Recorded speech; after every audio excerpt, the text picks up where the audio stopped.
নমস্কার, কুকিং সুমিত্রা চ্যানেলে নতুন বন্ধু পুরানো বন্ধু সবাইকে স্বাগত জানাচ্ছি। আজ আমি বন্ধুদের সাথে শেয়ার করতে চলেছি সন্দেশ।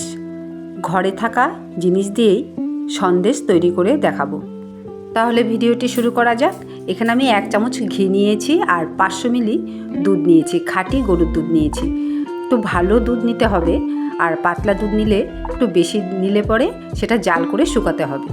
এখন আমি 1 প্যাকেট গুঁড়ো দুধ দিয়ে দিলাম। বন্ধুরা, আমরা তো সবসময় দোকান থেকে সন্দেশ কিনে খাই, বাড়িতে একদিন পরিষ্কার পরিচ্ছন্নতাভাবে সন্দেশ বানিয়ে খাও, খুব ভালো লাগবে। এখানে আমি 2 চামচের মতো চিনি দিয়ে দিলাম, দিয়ে দুধের সাথে ভালো করে মিশিয়ে দেব। এই অবস্থাতে গ্যাসের ফ্লেমটি মিডিয়ামে থাকবে। আর সামান্য এলাচ গুঁড়ো দিয়ে দিলাম। এখন দুধটি প্রায় শুকিয়েই আসছে। সন্দেশটি তৈরি করতে সময়ই লাগবে না। যখনই মন চাবে কিছু মিষ্টি জিনিস খেতে ইচ্ছে করলেই এই সন্দেশটি বানিয়ে খেয়েও সবারই ভালো লাগবে।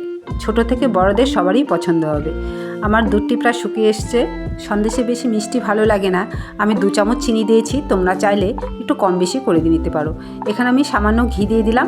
ঘি দিয়ে এখন দুধের ক্ষীরটি নামিয়ে দেবো। বাড়িতে সন্দেশ তৈরি করলে তো কোনো ভেজাল হবে না, আর দোকান থেকে নানান ধরনের জিনিস মিশিয়ে ওই সন্দেশ খেতে একদমই ভালো লাগে না।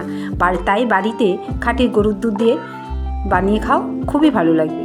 এখন আমি একটি বাটার পেপারে সামান্য ঘি ব্রাশ করে দিলাম। ঘি ব্রাশ করে ওই সন্দেশ মাখাটা দিয়ে দেব।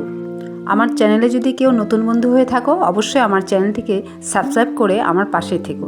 আর এখানে আমি কিছু চেরি কাঠবাদাম দিয়ে দিলাম।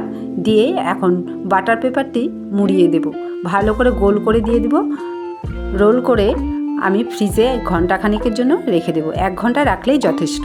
তারপর ফ্রিজ থেকে বের করে তোমাদের দেখাচ্ছি। বন্ধুরা, আশা করছি এই রেসিপিটি দেখে ভালো লাগবে। শুরু থেকে শেষ পর্যন্ত দেখার জন্য অসংখ্য ধন্যবাদ। এখন আমি এটি ফ্রিজে রেখে আসব। খুব কম সময়ে বাড়িতে তৈরি করে খেও, আর আমাকে কমেন্ট করে জানিও যে রেসিপিটি খেতে কেমন লাগলো। এখন আমি 1 ঘন্টা পর বন্ধুদের দেখাচ্ছি। বাটার পেপারটি আস্তে আস্তে খুলে নিতে হবে। খুলে আমি ছুরি দিয়ে সাইজ করে কেটে নেব। এই রেসিপিটি ছোট শিশু থেকে বড়দের সবারই পছন্দ হবে, কারণ বাড়িতে তৈরি করা পরিষ্কার পরিচ্ছন্নতাভাবে সন্দেশ খেতেই ইচ্ছে করবে। আর পুরনো বন্ধুদের বলছি, আমার পাশে থাকার জন্য অসংখ্য ধন্যবাদ।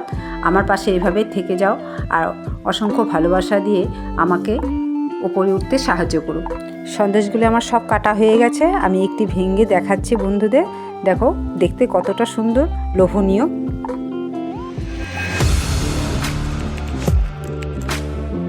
Audio Jungle.